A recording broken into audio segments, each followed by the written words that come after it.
क्या निन्द्रा लाग्छ यार मलाई त यार।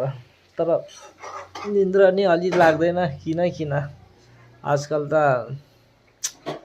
यता पनि झोले यता पनि झोले यता पनि झोले झोले भन्दा भन्दै हैरान भइसक्यो। म चाहिँ नेता क्या, मन्त्री।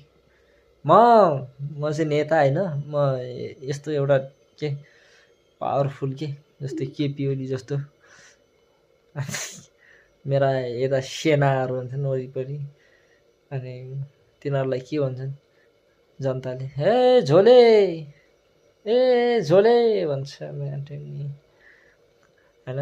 कति झोले भन्छ भन्नुहोस् न मेरो कार्यकर्तालाई, भन्ठान त हो बिचरा। अनि मलाई हाँस उठ्छ। अनि त्यहाँबाट म नेता नि त, मैले भाषण दिन्छु जनताहरूलाई होइन। हेर्नु म यो पालि चुनावमा उठ्दैछु, यो पालि मलाई जिताइदिनुहोस् भनेर जिताइदिनुहोस्।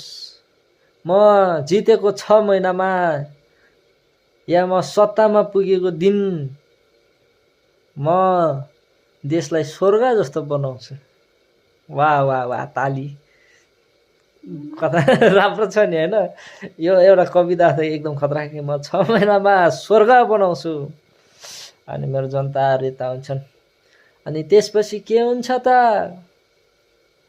म त स्वर्गतिरै बसाइ सर्ने हो, देश चाहिँ तिमीहरू चलाउँदै गर्नु भने छोडिदिन्छन् कि झोलेहरूलाई,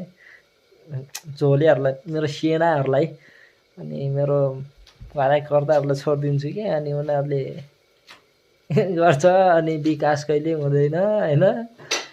के गर्नु, गाह्रो छ नि।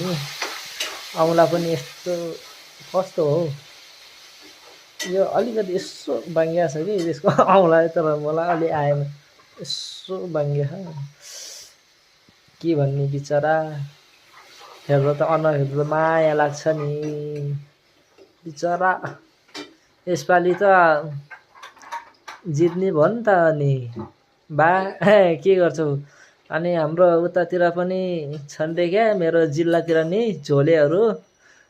ती झोलेहरूलाई पनि यस्तो बजाएर छोड्नु पर्ने थियो, खोइ